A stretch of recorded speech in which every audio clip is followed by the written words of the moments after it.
Olá, pessoal, tudo bem? Hoje nós vamos falar de maneira geral sobre alguns países que compõem a América Latina, ok? Só que antes de eu estar falando especificamente de alguns países, como Cuba, Venezuela, Colômbia, né, e alguns aspectos domésticos, eu vou dar primeiro uma geral sobre a regionalização do continente americano, certo? Para você ter uma ideia realmente quem faz parte, quem está localizado na região chamada América Latina, ok? Então, nessa aula, eu vou estar passando para vocês as duas formas de regionalizar a América, ok? Então, primeira coisa, quando você pega o continente americano, né, o nosso continente, eu posso regionalizar o continente de duas maneiras, certo? Ou eu faço a regionalização conforme a divisão geográfica, ou seja, que vai levar em consideração a posição que essa porção da Terra está na América, ou eu posso levar em consideração a divisão da América pela divisão histórica e cultural, certo? Então, as duas estão corretas, depende do que você vai estar mais usando. No caso, hoje nós estaremos usando a segunda regionalização, certo? Então, na primeira, né, que você vai pegar a América, todo o continente americano, que é o único continente que se estende de norte a sul no globo terrestre, eu divido em três partes. Essa parte vermelha aqui, ó, que nós vamos chamar de América do Norte, certo? A América do Norte, deixa eu diminuir um pouquinho aqui para pegar na frente. A América do Norte, certo? Aí nós temos essa parte amarelinha aqui, ó, que é a América Central, onde eu vou ter duas Américas Centrais, a porção continental ou istmica, que é essa parte aqui, e a porção insular, que são as ilhas, as chamadas Antilhas, e a América do Sul. Tá? Então, nessa divisão que a gente leva em consideração apenas a posição geográfica, nós vamos ter basicamente, no caso, três Américas: a América do Norte, a América Central e a América do Sul. Já nessa classificação, leva-se em consideração o aspecto histórico e cultural. Né? O que seria o histórico? O processo de ocupação. Né? Porque vocês sabem que dependendo do tipo de colonização que ocorreu, ou melhor, do colonizador que ocupou a região, ele vai criar, ele vai instituir dentro daquela região, desde da sua língua, do seu idioma, que passa a ser a língua oficial, como a forma de ocupação, né? E essa ocupação histórica, ela vai afetar diretamente todo o aspecto populacional e cultural da região. Então, baseado nessa ocupação histórica e cultural, nós dividimos a América em apenas duas regiões, certo? A chamada América Anglo-Saxônica, que aí aqui, ó, só vai estar quem? Estados Unidos e, no caso, Canadá, só Estados Unidos e Canadá. Aqui você vai ter o Alasca, né, que é território americano, e a Groenlândia, que é um território que pertence à Dinamarca, mas geograficamente faz parte da América Anglo-Saxônica. Então, quando eu falo de país, eu estou falando apenas de Estados Unidos e Canadá. E aí a América Latina que vai pegar o México, toda a América Central e toda a América do Sul, né?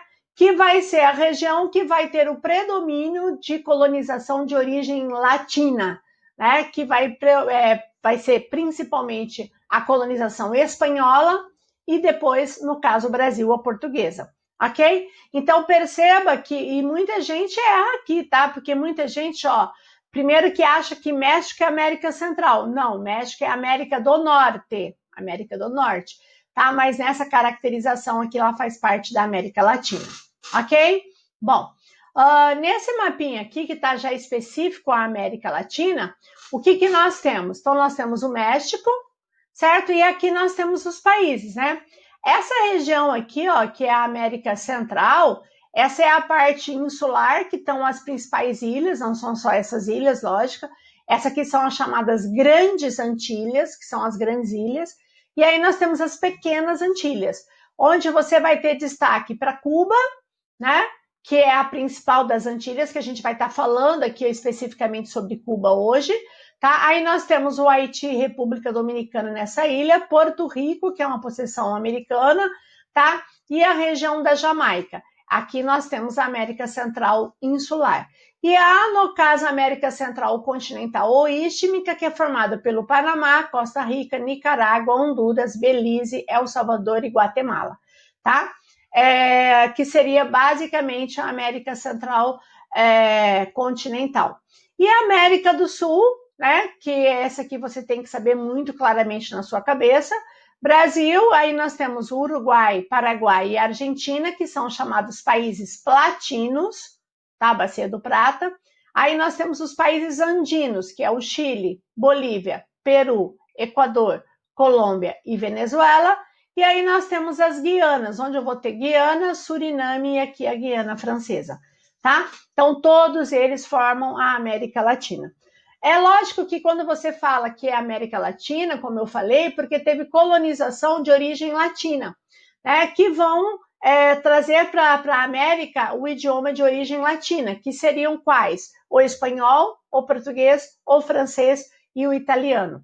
No caso, o francês é uma língua de origem latina, mas o Canadá, ele também foi colônia francesa, inglesa e francesa, tanto é que o Canadá é um país bilíngue. Mas como predomina, né, a língua inglesa, né, pela colonização inglesa, o Canadá é colocado como América anglo-saxônica, juntamente com os Estados Unidos, né, que são países predominantemente de origem de idioma saxônico. E aqui, no caso, na América Central, você vai ter, sim, outras colônias. Por exemplo, o Haiti é uma colônia francesa, é uma ex-colônia francesa, tá? Mas aqui, predominantemente aqui na região, eu tenho colônia espanhola com destaque para o Brasil, que é colônia portuguesa. Bom, o que nós vamos estar falando? Eu vou falar de maneira geral da América Latina como um todo, e aí eu vou focar em alguns países que merecem um aspecto mais importante geopoliticamente falando. Que eu vou estar falando de maneira geral sobre Cuba, que é algo que sempre cai em provas. Vamos estar falando sobre a Venezuela, né, o país aí que sempre aparece, a Colômbia, né, o maior problema da Colômbia, e o de maneira geral sobre alguns problemas no México. Ok? Então, o destaque dentro da América Latina, nós vamos estar falando desses 4 países, Cuba, Venezuela, Colômbia e México. Ok?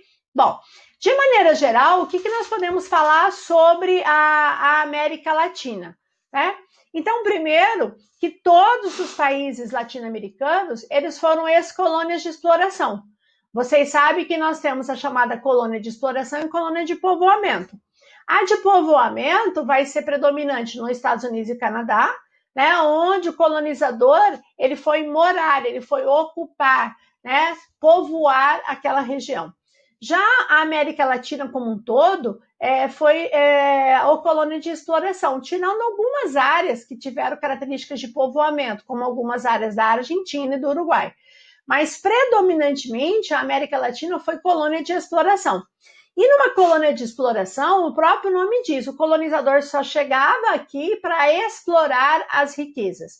Então, foram áreas que utilizaram um grande número de mão de obra ou indígena, né, porque boa parte da América Latina é população de origem indígena, ou que teve um grande uso da mão de obra escrava africana, né, os negros que foram introduzidos aqui na América como mão de obra escrava, certo?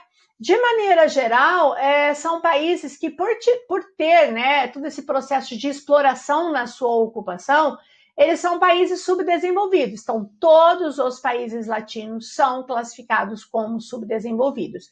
Então, nós falamos, a América anglo-saxônica é a América desenvolvida e a América Latina, né, seria a América subdesenvolvida. É lógico que nesse subdesenvolvimento eu vou ter estágios diferentes de subdesenvolvimento. Alguns países mais industrializados, com um processo mais acelerado de desenvolvimento econômico, outros intermediários e outros bem atrasados, tá? Dentro desses países que tiveram um processo de industrialização mais acelerada, né, que teve uma industrialização tardia, e por que essa industrialização foi tardia? Porque ela praticamente inicia em alguns lugares ou acelera em outros a partir da década de 50 para cá, né? Ou seja, meados do século passado, do século 20. E esses países, né, que tiveram essa industrialização classificada como tardia, né, países que tiveram grande presença de multinacionais, capital externo, uma dependência tecnológica, eles se tornaram hoje o que nós chamamos de países emergentes.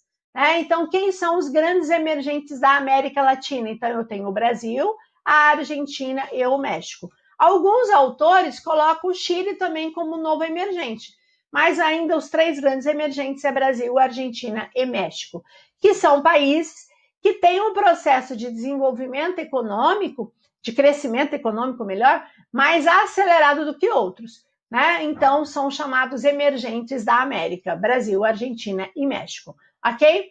E o restante, basicamente, a base da economia dos outros países que não tiveram ainda ou não estão num processo mais acelerado de crescimento econômico, eles têm uma base econômica na exportação de bens primários. Ou eles exportam produtos ligados à agropecuária, ou eles são exportadores de minérios, certo? Então, a base, tudo gira em torno desses bens primários. Então, são países que têm uma dependência tecnológica muito maior, que têm um processo de industrialização bem básico, bem inicial, ou alguns ainda estão no processo de crescimento, tá? Os países, então, na América Latina, eu posso classificar, então, os países com base primária da economia, que depende basicamente da produção e exportação de produtos ligados à agricultura e pecuária ou extração mineral, e são aqueles outros países que, além da base primária sendo importante, como o Brasil, por exemplo, extremamente importante a agropecuária e a extração e exportação de minérios, mas nós não temos uma dependência única e exclusivamente economicamente falando dessa economia. Então, nós temos uma base de industrialização também, né? Lógico que ainda com uma presença muito grande de transnacionais, né? Muitas vezes em alguns setores com uma dependência tecnológica, tá? Mas temos um país de maior desenvolvimento industrial. Tá. De maneira geral, independente se nós somos os emergentes ou se os outros que não são classificados como emergentes, esses países são marcados por grandes desigualdades sociais, grandes desigualdades, grande concentração de renda. Você pega o Brasil, por exemplo, que está entre os grandes emergentes do mundo, o Brasil também está entre os mais desiguais, né, em relação à distribuição de renda. Grande parte da renda do país concentrada na mão de uma minoria. Isso não é Brasil, não é México, não são os países restantes da América Latina. Então, uma característica marcante, socialmente falando, na América Latina, é essa grande desigualdade social, tá? Também são países que enfrentam ou enfrentaram grandes instabilidades políticas, certo? Se você pegar em toda a história, né, da América Latina, principalmente no período da Guerra Fria, né, nos anos principalmente 70 e 80, com destaque para a América Central e alguns países aqui da América do Sul, tiveram uma grande estabilidade militar. São países que tiveram grandes golpes militares, né, ou presença de governos extremamente populistas, alguns ainda têm a presença, ou outros estão no processo de transição, ou outros tiveram, né? A América Latina também é marcada durante todo o seu processo, né, do século XX, de presença de grandes governos, no sentido de presença de governos ditatoriais. Então, nós tivemos grandes períodos de ditadura em diversos países latino-americanos, tá? E nós tivemos também momentos de grandes transições políticas de governos de esquerda e de direita nesses países da América Latina, ok? Bom, continuando aqui, bom, o que a gente pode dizer em relação a essa questão política? O meu maior objetivo é destacar essa questão geopolítica, ok? Tranquilo? Bom, então dentro dessa questão geopolítica, nós sabemos que durante os anos, principalmente os anos 50, mas durante os anos 60, 70 e 80, a América Latina ela foi muito disputada, né, por diversos grupos de lideranças e ideologias, porque nós estávamos no auge da chamada Guerra Fria. Né? Vocês sabem que a Guerra Fria ela é marcada pós Segunda Guerra Mundial e vai até o início da década de 90 com o fim da ex-União Soviética. Então, diversos atos, diversas mudanças de governos que ocorreram em países latinos, muitas vezes tinham essa questão ideológica, né? Ou da permanência do capitalismo na região, né? Por América ser a grande área de influência capitalista, certo, dos Estados Unidos, ou a tentativa de muitas vezes se implantar o socialismo nesse território, né? Então nós tivemos durante os anos, principalmente 70 e 80 e até mais 70 e 80, grandes governos, grandes conflitos entre governos por essa questão ideológica de capitalismo e socialismo, tá? Mas, de maneira geral, durante muitos anos, durante décadas, os países da América Latina foram muito governados por pessoas ou partidos classificados como de direita, né? Onde tem uma visão geral, né, com essa visão capitalista, né? Não só econômica, como política e social, ok? É lógico que os termos de direita e esquerda são muito mais complexos do que eu estou falando. O meu objetivo não é aprofundar esses aspectos, tá? É ter uma noção geral. E o que a gente observou na América Latina, principalmente na década de 90? Que várias eleições ocorreram, várias pessoas foram eleitas, né, com um discurso de melhora da qualidade de vida, que as pessoas iriam melhorar suas condições de vida, as suas condições econômicas e sociais, e que muitas vezes isso não ocorreu, tá? E isso criou uma estrutura, uma base, para um determinado momento da história desses países ter o que a gente chama de onda de esquerda na América Latina, né? Essa onda de esquerda, que a gente chama de onda de esquerda, vai ser marcado nos anos 2000, né, no início do século 21, né, no finalzinho do 20 para o 21, onde vários países na América Latina, com destaque para a América do Sul, tiveram eleições, né, e os presidentes que foram eleitos foram presidentes classificados como de esquerda. Alguns chamados de esquerda radical e outros chamados de esquerda moderada.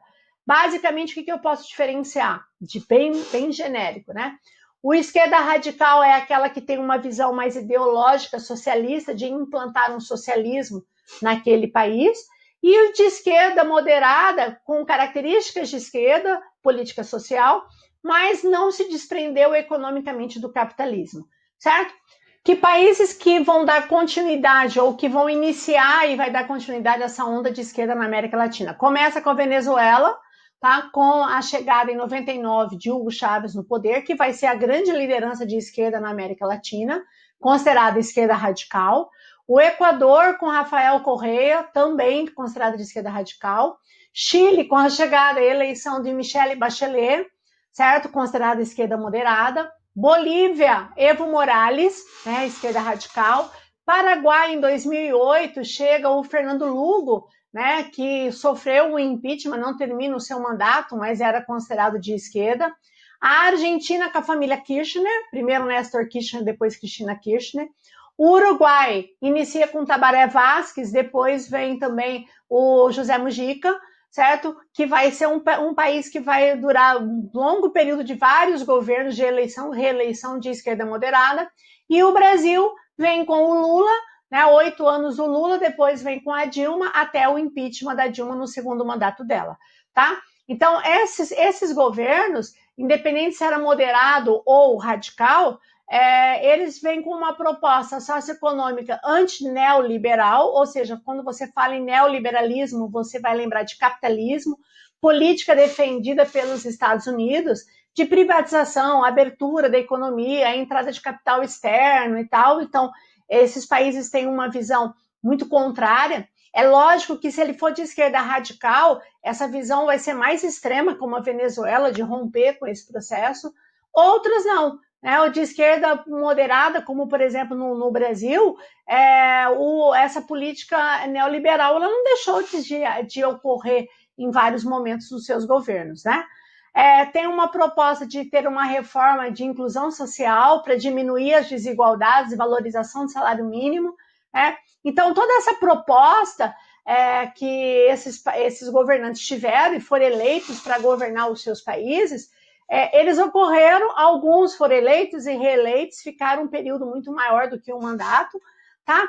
Mas os anos passaram, e aí quando começa a outra década, a partir de 2010, vários países começam a ter novas eleições, como tiveram durante todo esse período, mas surgem candidatos com uma visão novamente de direita, né? E uma parcela da população desses países começa muitas vezes, ou alguns se decepcionaram com governos, ou não resolveu os problemas que tinham sido prometidos, e aí surgem candidatos com a nova proposta e aí vem a partir de 2010, uma onda conservadora, né? Então você tem o Paraguai com o impeachment do Paraguai, tá? Você tem, no caso, na Argentina, com a eleição do Maurício Macri, né, que vai substituir a Kirchner, e novamente agora a esquerda voltou.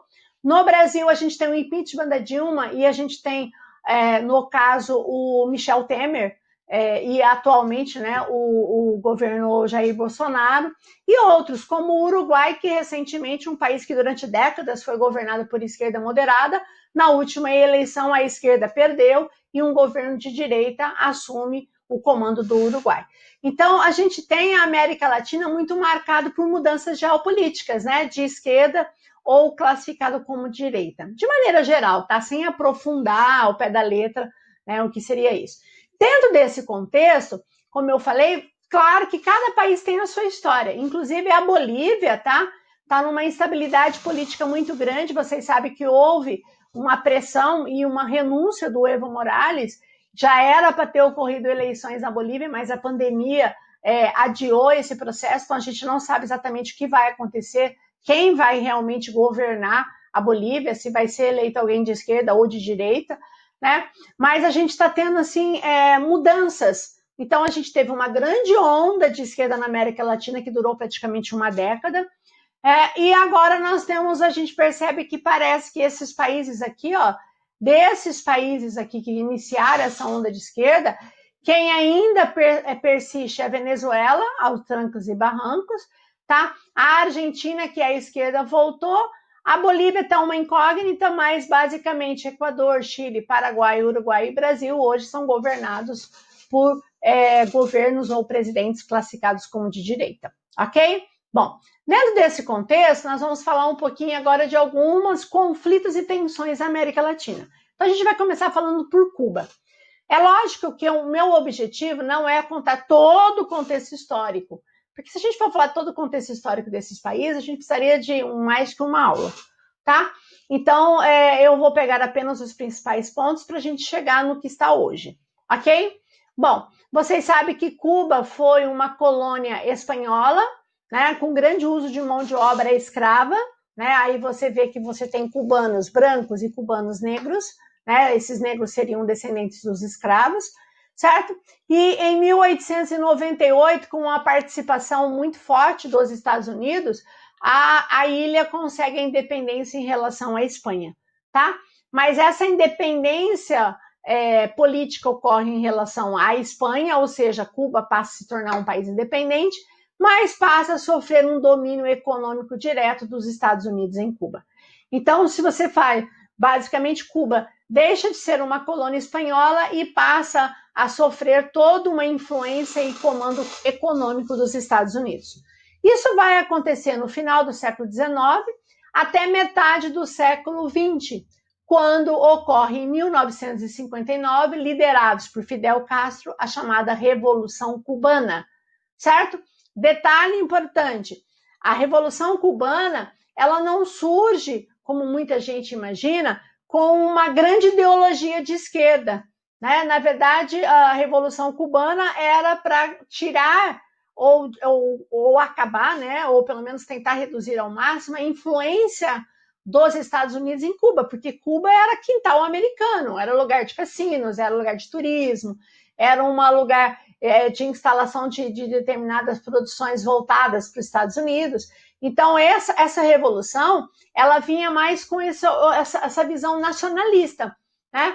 Tanto é que quando Fidel Castro, a partir da década de 60, né, depois da Revolução, ele começa a implantar uma política mais nacionalista, ele não vai agradar, né, o governo americano, e o governo americano declara embargo econômico na ilha. Né? Então, esse embargo econômico dos Estados Unidos começa desde a década de 60, tá? Com uma política diferenciada que vai ser realizada por Fidel Castro dentro da ilha, ok? Lógico, né? Com o objetivo básico de melhorar as condições, qualidade de vida da população.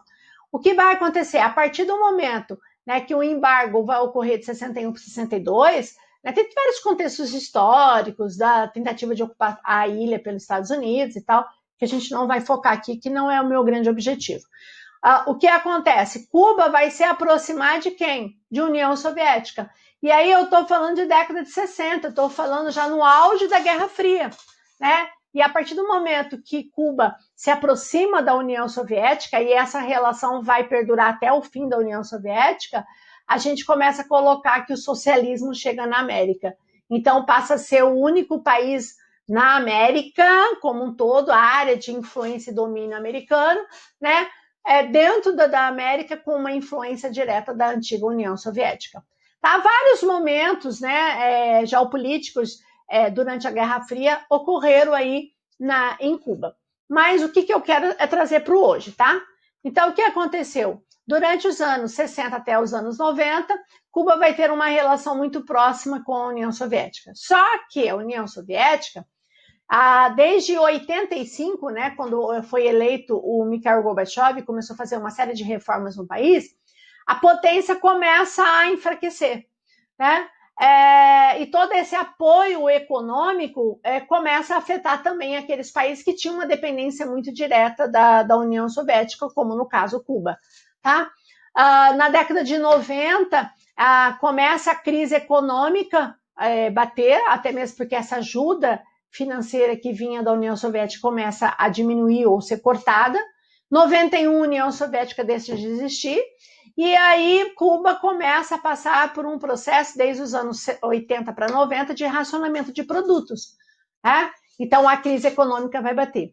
E aí o governo, no caso na época governado por Fidel Castro, né, que governou praticamente 50 anos, ele vai se aproximar de quem? Ele vai se aproximar da Venezuela, porque a partir de 98, né, o Hugo Chávez chega no poder na Venezuela, está em 99, né, tem eleições e ele assume oficialmente o comando, mas o Hugo Chávez já estava na Venezuela em 98 e a partir de 98 começa a ter uma aproximação entre o governo cubano, com Fidel Castro, e o governo venezuelano com, então, Hugo Chávez, tá? E a Venezuela passa a ajudar economicamente a ilha, principalmente com o fornecimento de petróleo, que é a grande riqueza da Venezuela, ok?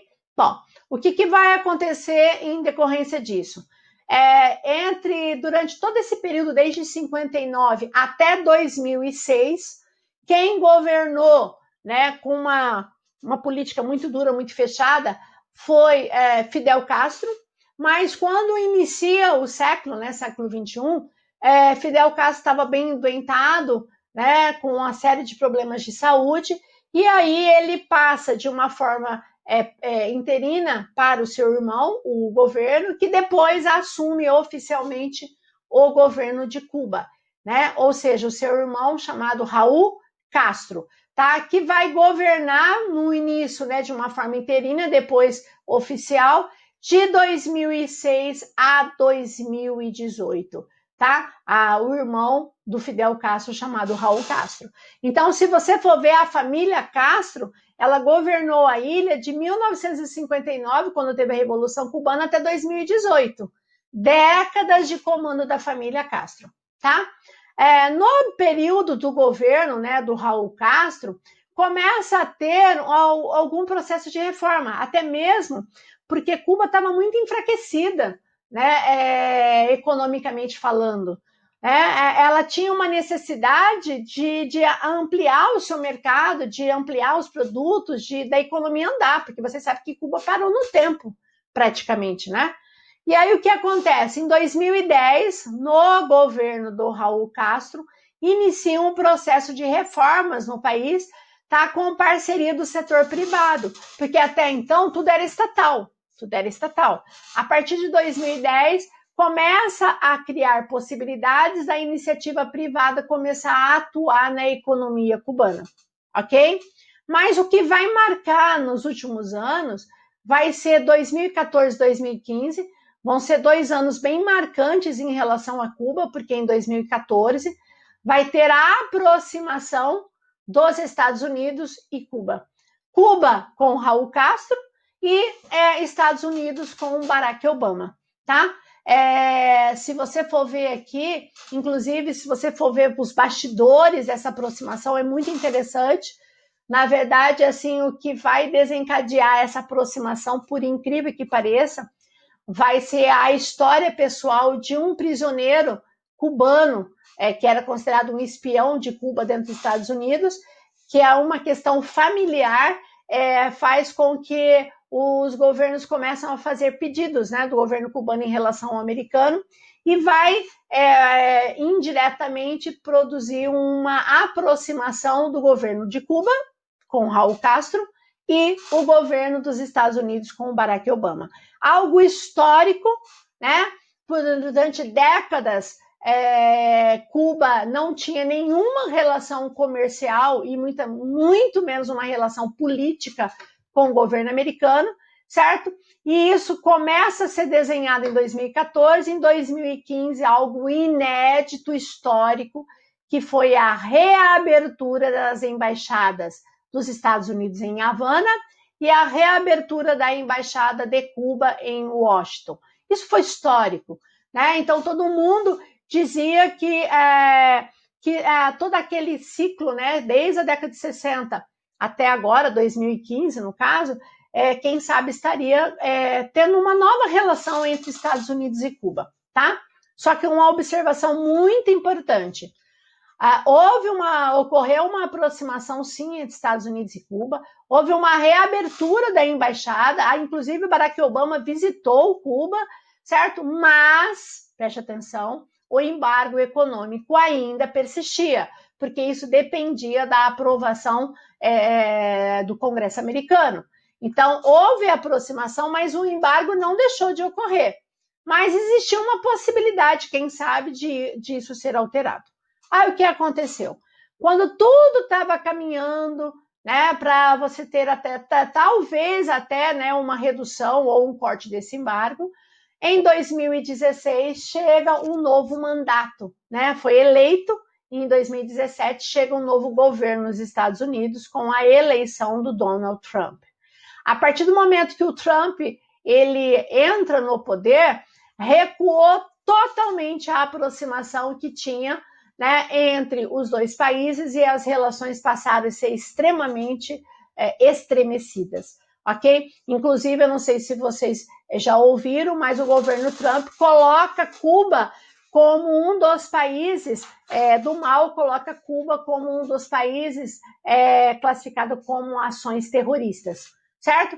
E aí tudo aquilo que, né, o governo do Barack Obama conseguiu aproximar com o governo cubano deixou de ocorrer, certo? Aí, finalzinho de 2016, o grande líder cubano, né, Fidel Castro, morre, ok? E ainda continua sendo governado por Raul Castro até 2018, certo? 2018 vai acontecer uma eleição indireta, ou seja, não foi o povo que elegeu, né? Foi o próprio Congresso cubano que elegeu o novo presidente e assume Miguel Díaz-Canel, certo? Então, a família Castro sai do poder em 2018 com a posse do novo presidente, que agora é Miguel Díaz-Canel, ok?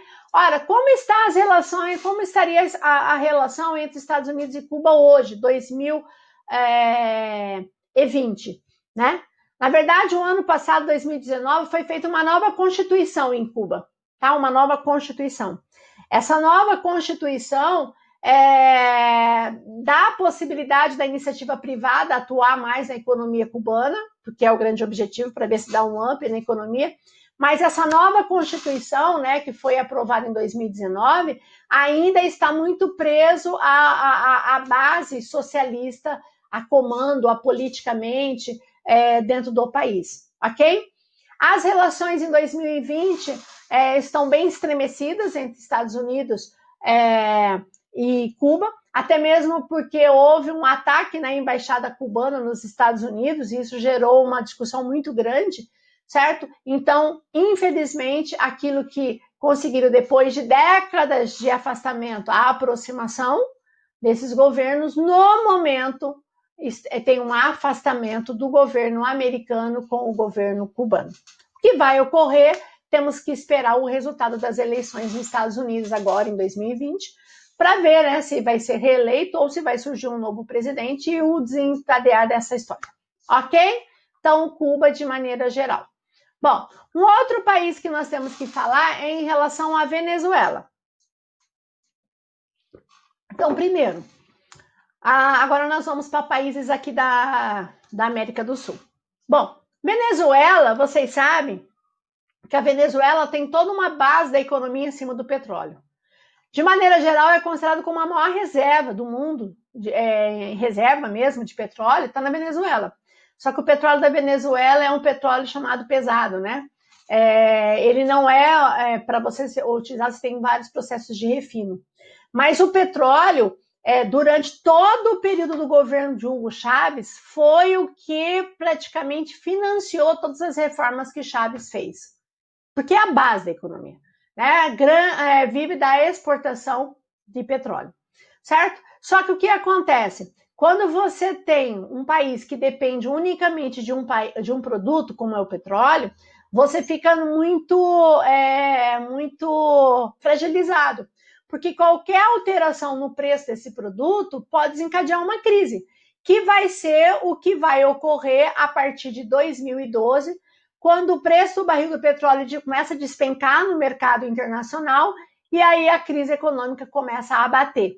Então, na verdade, quando você fala da Venezuela e você fala do governo Hugo Chávez, inclusive se você conversar com vários venezuelanos que moram até aqui no Brasil, muitos não são a favor desse atual governo, tanto é que fugiram, né, ou emigraram, saíram da Venezuela em consequência do atual governo, mas muitos, não são todos, lógico, muitos falam muito bem do governo do Hugo Chávez. Por quê? Porque uma série de reformas que foi implantada por Hugo Chávez melhorou a qualidade de vida da população venezuelana. Nesses anos, né, nesses 14 anos praticamente, quase 14 anos de comando do governo, porque ultrapassa, né, porque ele já entra de 97 para 98. Então, durante essa década inteira, mais de uma década, melhorou bastante a qualidade de vida da população venezuelana. Só que o Hugo Chávez, também a gente tem que levar em consideração que ele pegou um período de preço do barril do petróleo lá em cima. Então, isso favoreceu também uma série de investimentos, de reformas que o governo fez.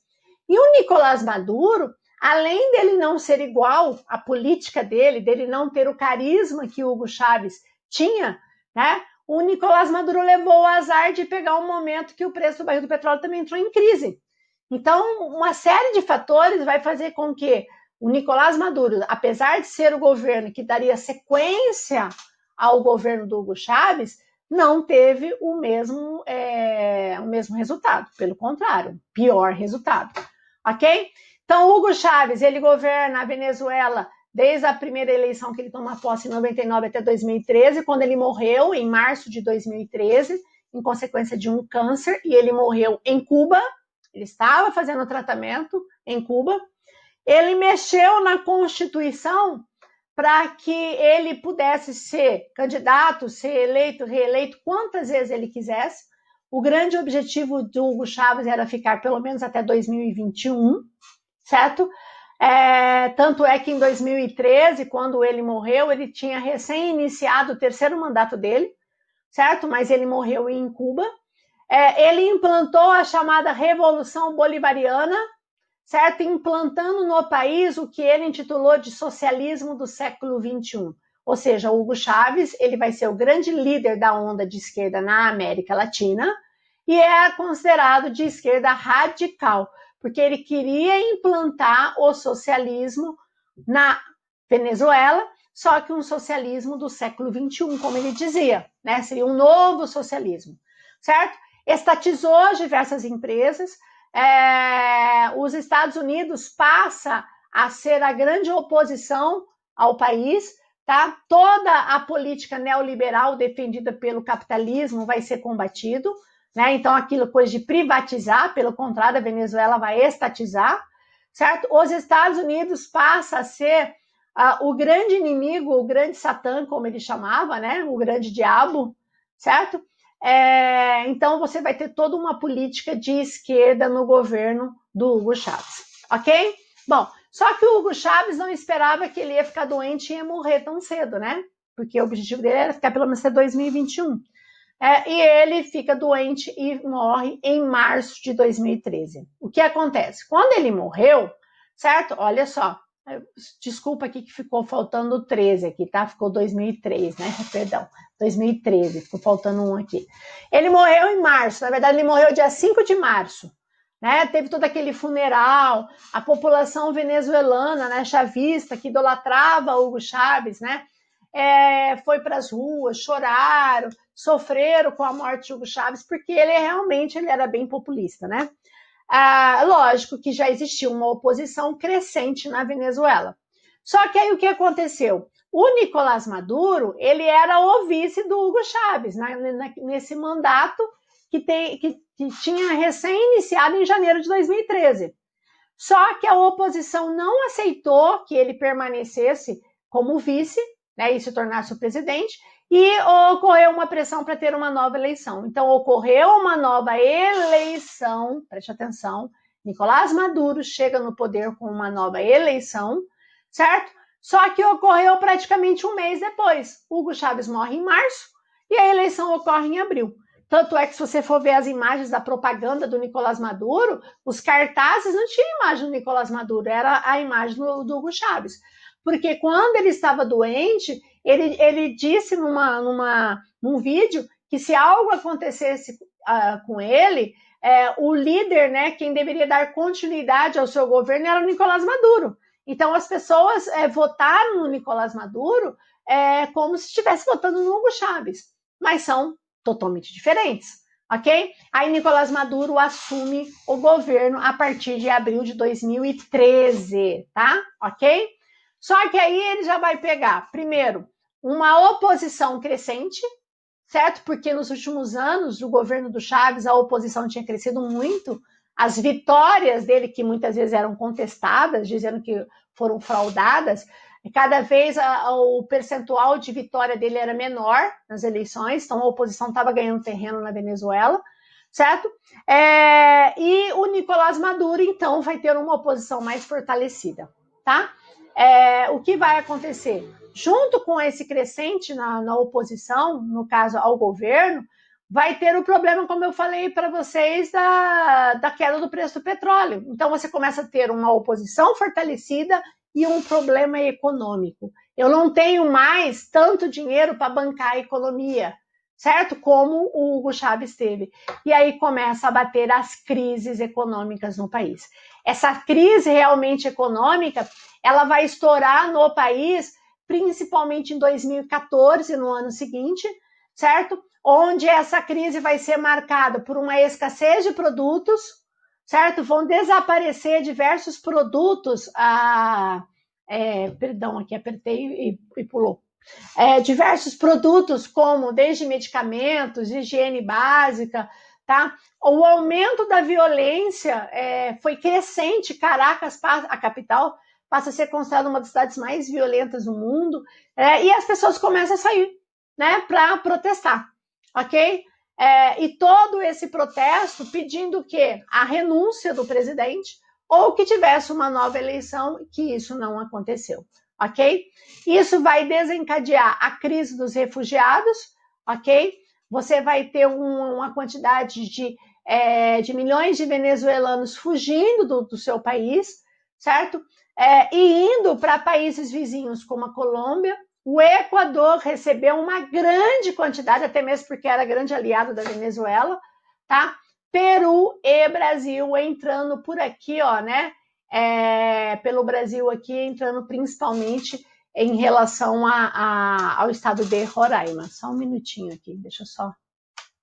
Tá? Em relação ao estado de Roraima, ok? Bom, o que vai acontecer em 2018, há 2 anos atrás? Nós tivemos a reeleição do Nicolás Maduro, certo? Essa reeleição foi muito questionada, né? A oposição diz que foi fraudada, mas não conseguiram, né, provar oficialmente, como nunca conseguiram, certo? Como ela não foi reconhecida pela oposição e por diversos países do mundo, começou a ter uma fragilidade política muito grande e a crise econômica estourou de vez a partir de 2018, que vai ser quando 2018, 2019 e 2020 que os venezuelanos vão cada vez mais emigrar, que vai ser a crise dos refugiados, tá? Em 2019, o ano passado, o presidente da Assembleia Nacional, chamado Juan Guaidó, se autodeclara presidente interino da Venezuela, onde ele passa a ser reconhecido por diversos países do mundo, né, como Estados Unidos, como o Brasil, certo? Países que são contrários ao governo do Nicolás Maduro. Então, hoje, a Venezuela, infelizmente, ela passa por uma questão política muito frágil, mas o Nicolás Maduro foi muito inteligente num aspecto. O que ele fez? Ele fez alianças com os militares. Inclusive, grande parte dos militares, dos generais, eles passaram a ser os donos de grande parte da área produtora, né? São os fazendeiros, são os produtores, são os que ganham dinheiro, né? Então, com essa aliança, né, política e econômica com os militares, o Nicolás Maduro conseguiu trazer para o lado dele a maior parte dos militares. Então, você ter uma queda do governo com o apoio dos militares é algo que até no momento a gente não, pelo menos, vê a possibilidade de acontecer. Ok? Bom, agora vamos para a Colômbia. Colômbia, você sabe que quando você fala em Colômbia, um dos grandes problemas da Colômbia é o narcotráfico, que ainda é um dos problemas mais sérios, dos grandes produtores e exportadores de cocaína no mundo, né? E nós temos também a questão das guerrilhas. Quando você fala em guerrilha na Colômbia, a gente fala da FARC, que significa o que as FARC, né? Forças Armadas Revolucionárias da Colômbia. Essa guerrilha, ela surge em 64, certo? É uma guerrilha com uma ideologia marxista-leninista. Então, a FARC, preste atenção, ela surge com o objetivo ideológico de implantar o socialismo na Colômbia na década de 60. Nós estamos no auge da Guerra Fria nesse contexto, tá? Uma guerrilha que vai usar a tática de sequestro para financiar, cobrança de impostos e muitas vezes aliança com o narcotráfico para financiar toda a compra, né, de equipamentos, de armas, né, para a guerrilha, tá? Em consequência das Farc, vão surgir também grupos paramilitares de direita, porque enquanto a Farc tem uma visão de esquerda, vão surgir grupos paramilitares de direita, tá? Principalmente de ex-combatentes, ex-militares, tá? Que vão receber o apoio dos Estados Unidos e do exército colombiano, ok? Então você vai ter, além das Farc, você vai ter os grupos paramilitares, né? E ainda o governo, né? Todo mundo praticamente, né? Se envolvendo no problema, tá? Infelizmente, como acontece em diversos lugares, mas infelizmente, diversos grupos paramilitares se envolveram com cartéis do narcotráfico de cocaína, certo? Se envolvendo muitas vezes em assassinatos de políticos, né? Porque muitas vezes não atendiam os seus interesses. Tá? Então, o narcotráfico ele se infiltra, muitas vezes, não só na Farc, como ele se infiltra nesses grupos paramilitares. Né? Por isso que, geralmente, quando as pessoas falam em Farc ou falam nessas guerrilhas, faz uma associação ao narcotráfico. Mas a ideologia não é a mesma, os interesses são diferentes. Mas, em alguns momentos da história, houve uma aliança até mesmo, né, para defender os seus interesses. Ok? Bom, o que vai acontecer no ano 2000 na Colômbia? No ano 2000 nós vamos ter o chamado Plano Colômbia. Esse plano foi instalado dentro da Colômbia pelos Estados Unidos com o objetivo inicial de combater o tráfico de drogas, principalmente da cocaína, né, que estava chegando nos Estados Unidos. Não foi tão eficiente ao combate, não resolveu o problema, certo? Mas reaparelhou toda a parte militar da Colômbia. Então, toda essa ajuda americana favoreceu porque reaparelhou todo o exército americano que estava bem enfraquecido, tá? E nesse processo de combater o tráfico de drogas, também, direta ou indiretamente, houve um combate à Farc, ok? Desculpe aqui alguns errinhos aqui de português, tá, gente? Só na hora que a gente vai olhar que você percebe, tá? Então, perdão. O combate à Farc, certo? A Farc começa, a partir de 2000, ela começa a sofrer vários ataques né, principalmente do exército colombiano e também dos grupos paramilitares. E aí, a partir de 2008 vai ser um ano marcado por morte das grandes lideranças da Farc, ou por morte nos combates ou por problemas de saúde, né? Como oficialmente o grande líder da Farc, chamado Manuel Marulanda, o antigo chamado Tiro Fijo, oficialmente ele morreu por um problema cardíaco, né? Mas ele e diversas lideranças, a liderança, a primeira, a segunda, a terceira liderança, né? Na escala de líder da Farc, morreram a partir de 2008. E aí a Farc enfraqueceu, né? Então você começa a ter um combate diretamente à guerrilha, as lideranças começam a morrer e começam a ter diversas derrotas e deserções, né? Então enfraquecendo a guerrilha. E aí o que acontece? Nesse período, né, já a partir agora da segunda metade do século XXI, segunda década, perdão, do século XXI, é eleito, e vai ser eleito e reeleito, um presidente chamado Juan Manuel Santos. Esse presidente, uma das propostas da eleição e reeleição, era de conseguir fazer um acordo com a Farc de um cessar-fogo, certo? Esse acordo de cessar-fogo foi feito, intermediado por Cuba, entre o governo colombiano e a Farc, e isso ocorreu em 2016, algo inédito, que é, imagina, uma guerrilha que surgiu em 64, que causou um monte de problemas e mortes nesses confrontos, um presidente colombiano que foi eleito com a proposta, dentro das propostas, de fazer um acordo, né, um cessar-fogo com a guerrilha e acabar com todos esses problemas, essa violência e essas mortes, certo? Isso aconteceu em 2016, certo? Tiveram vários problemas nesse acordo, mas em 2017 praticamente marca, né, a entrega das armas, certo? E a origem de um novo partido, né, político, onde você teria a Farc sendo representada oficialmente numa eleição por um partido político chamado Força Alternativa Revolucionária do Comum, ok? Então parece que tudo estava desencadeando para essa guerrilha deixar de existir, de ter uma aproximação, mas o que começou a acontecer já no governo do Juan Manuel Santos? Alguns guerrilheiros não aceitavam essa proposta de cessar-fogo, e o outro lado também não aceitava a política de cessar-fogo com a Farc, onde algumas pessoas, várias pessoas envolvidas, elas estariam reingressando à sociedade, né? Então tinha a questão dos crimes, como que elas seriam julgadas, elas seriam punidas, não seriam punidas, seriam perdoadas.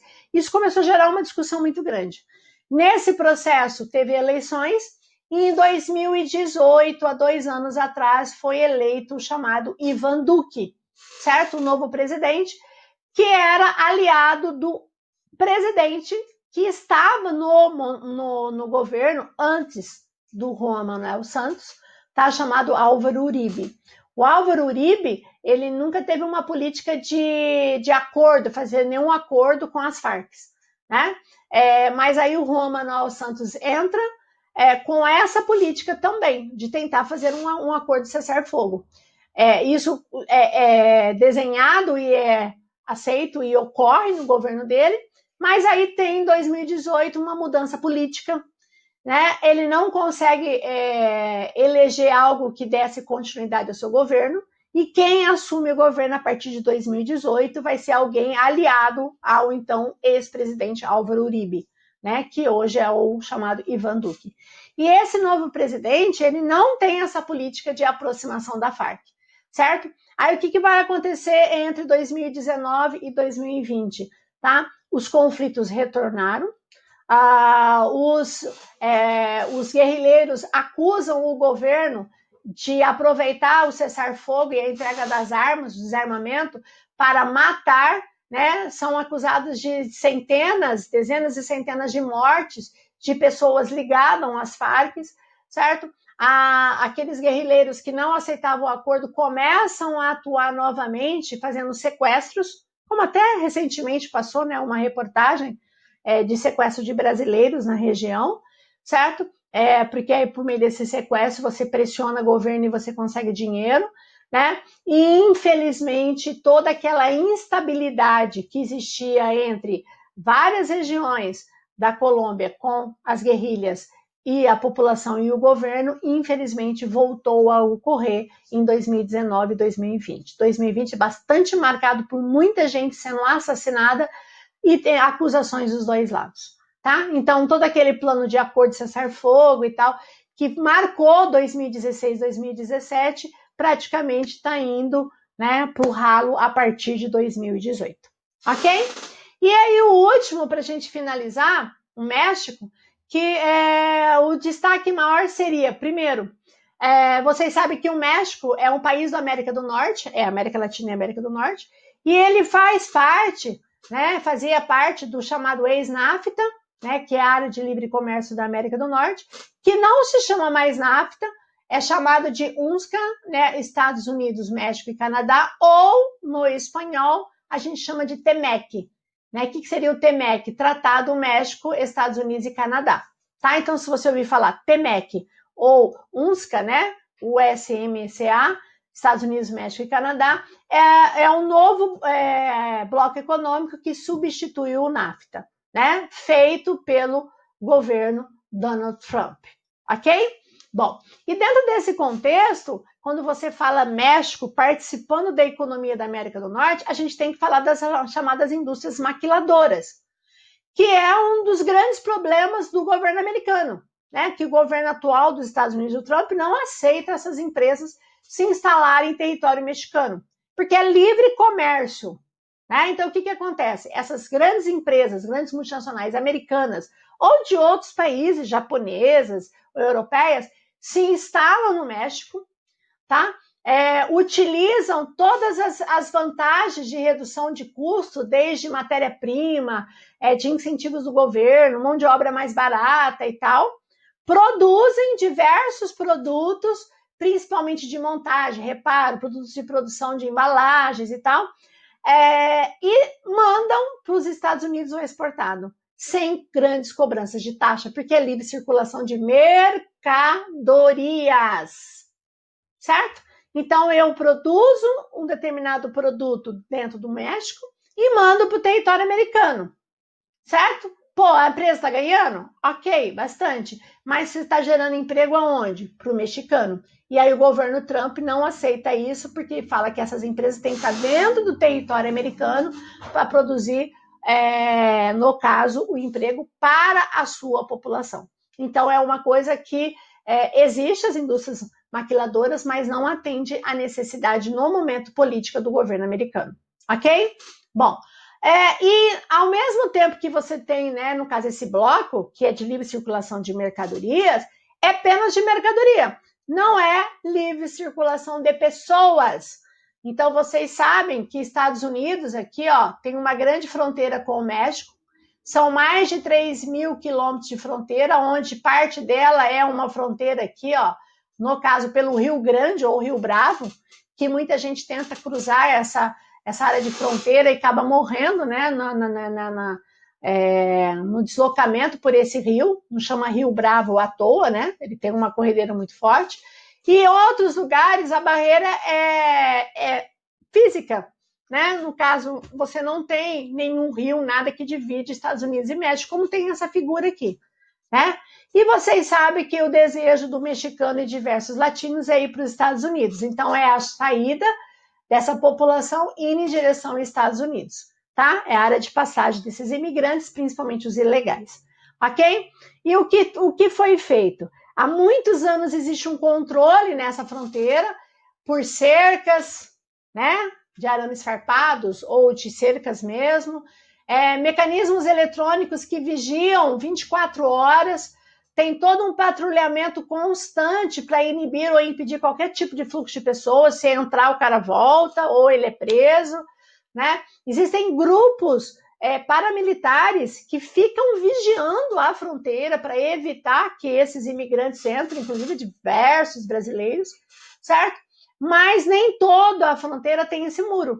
Mas desde que o Trump foi eleito em 2016 e assume a partir do ano seguinte, o Trump tinha a política de construir esse muro aqui, ó, que é o muro do Trump, toda essa área vermelha aqui, ó.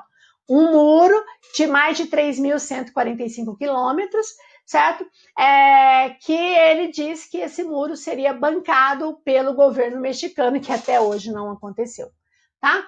Algumas partes do muro já existem, tá vendo? É um muro mesmo, tem outra parte que não tem. Então, ele quer construir esse muro de mais de 3.000 quilômetros, fazendo a separação física entre a fronteira dos Estados Unidos com o México. Inclusive, é uma das propostas de reeleição do Trump, é controlar a chegada desses imigrantes, que eles chamam todos esses imigrantes, generalizam de maneira geral, dizendo que são terroristas, que são traficantes. É lógico que também existem, né? Mas, assim, tem uma grande parcela da população que vai para lá mesmo tentando ter uma vida melhor. Ok? Então, quando você fala em México, a gente fala principalmente essa questão da imigração. Não esquecer que o México é um país que tem fortíssimos problemas com o narcotráfico. Grandes cartéis hoje controlam o tráfico de drogas no território mexicano. Ok, gente? Bom, então nós vamos parar por aqui, porque já falei demais. Nós voltaremos num outro momento. Então, assim, eu destaquei apenas os principais aspectos de alguns países da América Latina, né? Mas a questão geopolítica que é bastante marcante. Tá bom? A gente fica por aqui e a gente se vê numa próxima aula. Tchau, gente. Beijão e até mais. Tchau, tchau.